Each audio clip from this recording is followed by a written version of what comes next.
Indigo मधल्या त्रुटींमुळे 2 दिवसात 38 उड्डाणं रद्द झालीत।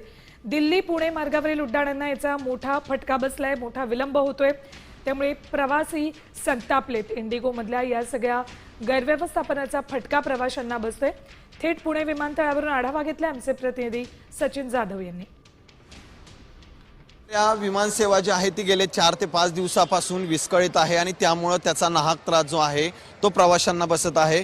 गेले अनेक दिवसापासून आपण पाहतोय की इंडिगोच्या जे विमान आहेत ती पुण्यातून उड्डाण करत नाही आणि त्यामुळे अनेक प्रवासी जे आहेत ते पुण्यातल्या या विमानतळावरून अडकून पडलेले आहेत। देखिए, ऐसा है कि इंडिगो की तरफ से कोई ऑफिशियल अनाउंसमेंट नहीं किया गया, ना किसी को मैसेज किया गया, ना किसी को कॉल किया गया।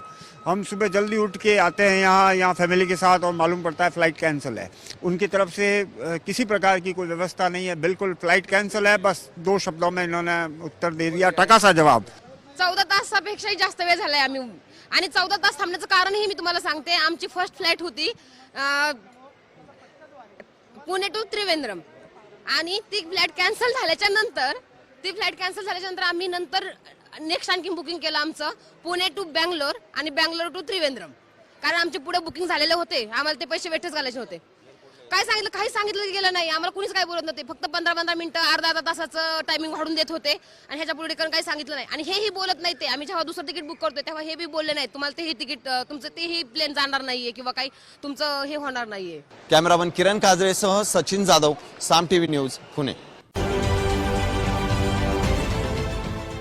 देश विदेशातील प्रत्येक घडामोडींचे लाईव्ह अपडेट मिळवण्यासाठी आता साम टीव्हीच्या सर्व सोशल मीडिया प्लॅटफॉर्मला लाईक, फॉलो आणि सबस्क्राईब करा। तसंच सर्व नोटिफिकेशनसाठी बेल आयकॉन प्रेस करायला विसरू नका।